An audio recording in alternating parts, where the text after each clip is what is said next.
O MTTV discute agora os riscos dos relacionamentos pela internet, principalmente envolvendo adolescentes. O pai da garota, de 13 anos, que fugiu de Cuiabá para viver com um rapaz no Espírito Santo, recuperou ontem a guarda da filha.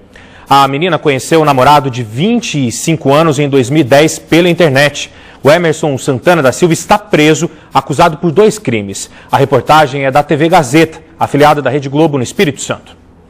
Foi um longo e emocionado abraço depois de quase um mês de separação e a mais de 2.000 quilômetros de distância de casa. A adolescente de 13 anos fugiu de casa em Cuiabá, no Mato Grosso, para viver em Vila Velha, com um rapaz de 25 anos que ela conheceu pela internet. Foi no dia 19 de dezembro, mas neste domingo, depois de viajar de carro, o pai pôde reencontrar a filha. Esse momento de fraqueza dela aí, eu vou perdoar ela tem certeza que ela vai ficar do meu lado, ela vai saber que isso aí nada serviu para ela de felicidade, isso foi só uma aventura que não traz alegria, nem para os pais, nem pela mãe. O pai pediu para que o seu rosto não fosse mostrado.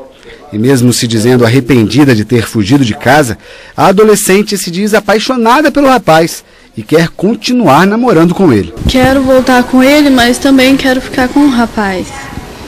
Eu amo meu pai, eu entendo o lado dele, vou respeitar as regras dele, mas também quero que ele entenda que eu quero ficar com o rapaz. O encontro foi em uma casa do Conselho Tutelar, onde a menina estava desde sexta-feira, quando foi tirada da residência do rapaz. Ela confiou em alguém que ela não devia, que ela não conhecia, uma pessoa maior de idade, que em momento nenhum usou preservativo, métodos anticoncepcionais, nada. E aí ela está correndo risco realmente de ter adquirido alguma doença infecto-contagiosa, né? E para isso ela vai ter que passar pelos exames. Depois do encontro, o pai assinou um documento recuperando a guarda da filha. Na tarde deste domingo, a adolescente e o pai dela retornaram para Cuiabá. Já Emerson Santana da Silva, de 25 anos, o rapaz com quem a adolescente viveu por quase um mês aqui em Vila Velha, está preso, acusado de subtração de incapaz e estupro de vulnerável, quando a vítima tem menos de 14 anos. Só pelo crime de estupro, o rapaz pode ficar de 8 a 15 anos na cadeia. O nosso site também falou com o pai da garota. A entrevista é um dos destaques do nosso site. Ele não quis se identificar, mas conversou com a nossa equipe por telefone e classificou o momento como um alívio. Emocionado, ele afirma que o desaparecimento da filha abalou a família e que a adolescente foi vítima dos perigos oferecidos pela internet. Para o pai, o ambiente virtual foi uma armadilha para a jovem. Você pode conferir os detalhes acessando o g1.com.br/tvca. E exatamente para discutir esse assunto, nós vamos fazer agora uma roda de discussão. Eu convido você a participar com toda a sua família. Está aqui com a gente ao vivo a advogada Rosarinha Bastos, que é da Comissão da Infância e Juventude da OAB Mato Grosso, e também a psicóloga Joselita Alcântara. Muito obrigado pela presença de vocês. Uma boa tarde. Obrigada. Boa tarde. Vamos começar com a Rosarinha aqui. Rosarinha, nós vimos ali que esse crime se configura como estupro de vulnerável. O que é exatamente isso? É exatamente isso. Alguém ter conjunção carnal ou ato libidinoso com menor de 14 anos de idade. E aí gera toda uma celeuma quando a adolescente tem mais de 14 anos, né? O capto diz isso do artigo do novo Código Penal, que é o 217. Porém, o parágrafo 1º diz lá que quando a pessoa tem a conjunção carnal ou ato libidinoso com pessoas portadoras de enfermidade ou que por uma outra razão qualquer não possa se defender, no caso, a vulnerabilidade também incide em crime. E o que é ser vulnerável na área da infância e juventude? É justamente o fato de pessoas que são as crianças e os adolescentes, seres humanos frágeis, né, que necessitam da proteção integral. Agora, Rosarinha, nós vimos aí nesse caso, né, que o pai realmente não aprovou o relacionamento, foi lá atrás, trouxe a filha de volta. Agora, em casos, vamos dizer assim, que os pais venham a aprovar essa relação de um adulto com um menor de idade abaixo de 14 anos. O que prevê a lei a respeito disso? Mas o Código Civil, ele é incisivo no artigo 5º. Ele diz que nós, pais, só podemos emancipar os nossos filhos para o ato da vida civil, que no caso o casamento é um ato da vida civil, a partir dos 16 anos de idade. Então eu não vejo possibilidade legal nenhuma né, em deixar com que essa adolescente viva, pré-adolescente na verdade, né, porque ela tem 13 anos, conviva maritalmente com esse cidadão.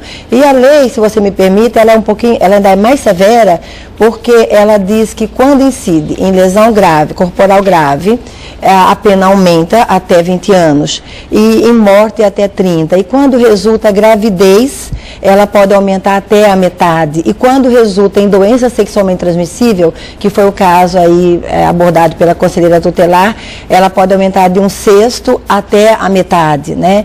Mas nessa celeuma toda, Eduardo, o que me preocupa mais, que estamos há tanto tempo batalhando nessa área, não é o crime com o qual culmina o ato, né? Mas o que antecedeu esse ato, né? A vulnerabilidade com que nossas crianças e adolescentes navegam pela rede de internet. Inclusive, o delegado lá do Espírito Santo, o Marcelo Nolasco, que investiga o caso, ele explicou como a garota conheceu o rapaz. Vamos ver? Conhece um rapaz que está do outro lado do Brasil pela internet e foge de casa com esse rapaz sem nem mesmo saber quem ele é. Ela o conheceu pessoalmente no dia em que ela fugiu com ele. Então isso aí é um alerta, sim, para que pais vigiem seus filhos, olhem seus filhos, orientem e alertem para os riscos que a internet oferece. Vamos falar agora com a Joselita aqui. Joselita, nós não queremos acusar, não queremos julgar, não é esse o nosso papel aqui. Mas a família falhou de alguma forma? O que poderia ter sido feito para evitar essa situação? Bem, Eduardo, no primeiro momento nós temos que entender o seguinte, buscar agora, como nós falamos em uma outra entrevista, buscar-se agora o culpado, buscar-se agora uma vítima, não vai resolver. Pelo que está se entendendo aí, o impasse é que houve realmente uma infração, vamos colocar dessa maneira, crime, né, que é um crime realmente. Porém, nós temos aí também um ser humano, apesar de 13 anos, um ser humano ainda se dizendo apaixonada, ela está apaixonada, e é natural que esteja, porque a internet, ela coloca essa comunicação, vamos dizer assim, no relacionamento virtual. Isso existe, já faz parte dessa geração. Agora, como fazer esse controle? Porque o delegado falou sobre isso, né, que precisa ver esse controle na família. Como os pais vão lidar com essa questão que é tão polêmica, tão delicada, né? Eu diria o seguinte, pai, mãe, família, escola, não se abdiquem do seu direito de autoridade, né? Não precisa usar do autoritarismo, mas usar da autoridade mesmo. Esse pai, essa mãe, ela tem que ter essa autoridade junto a essa criança, porque ainda é um pré-adolescente, é uma criança, apesar que nós estamos vendo aí nossas crianças precocemente falando, sendo erotizada, porque a internet de alguma forma coloca essa erotização, né? E aí haver um controle mais assíduo em cima disso realmente. De forma prática, que pode ser feito? Tem adolescente que vara a madrugada, está na internet, né, nas redes sociais, nos chats. Como controlar isso de forma prática? Como que tem que ser esse diálogo na família? No diálogo, exatamente. É claro, para haver um diálogo tem que haver primeiramente uma comunicação, ter essa acessibilidade. Esse seu filho, esse adolescente, essa criança tem que confiar nesse pai, tem que confiar nessa mãe, enfim, nesse adulto que está ali do seu lado. Claro, colocando nessa criança um senso crítico, porque discernimento não tem ainda, né? Talvez aí caracteriza realmente o crime pela falta do discernimento. Porque se buscar conversar com esse rapaz, ele vai dizer que não forçou nada.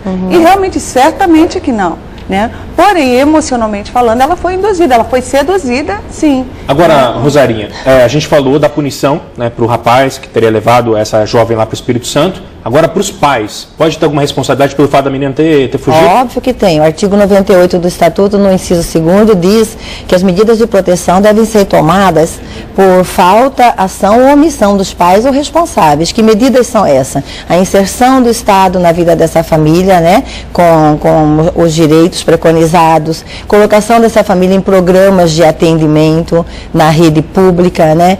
Mas assim, eu quero pegar a fala da doutora aqui, se você me permite. Eu sou um pouquinho mais severa e incisiva com relação ao diálogo com os filhos para não navegar determinados chats da internet ou determinadas redes sociais. Eu digo assim sempre para os pais que se eu tenho condição de colocar à disposição do meu filho um computador com acesso à internet, porque é bem-vindo, porque a gente aprende muito, né, na rede da internet. Com certeza. Nós podemos também chamar um técnico e bloquear esses conteúdos que eles não poderiam navegar, porque a criança ou o adolescente, ela não tem realmente o discernimento e a maturidade. formada ainda. Então, ela necessita que alguém a acompanhe de todas as formas possíveis e inimagináveis. E, Eduardo, a CPI da pedofilia deixou bem claro, nós estamos perdendo uma criança e um adolescente por dia na rede de internet. É grave a situação, é muito grave. Gente, infelizmente o nosso tempo acabou, é um assunto que renderia muito mais, né? Mas eu quero agradecer a presença de vocês, a contribuição, porque isso com certeza vai deixar uma reflexão para todas as famílias matogrossenses. Essa reflexão realmente é importante. Obrigado, então, boa tarde para vocês. Tá? Boa tarde, Até obrigado. mais.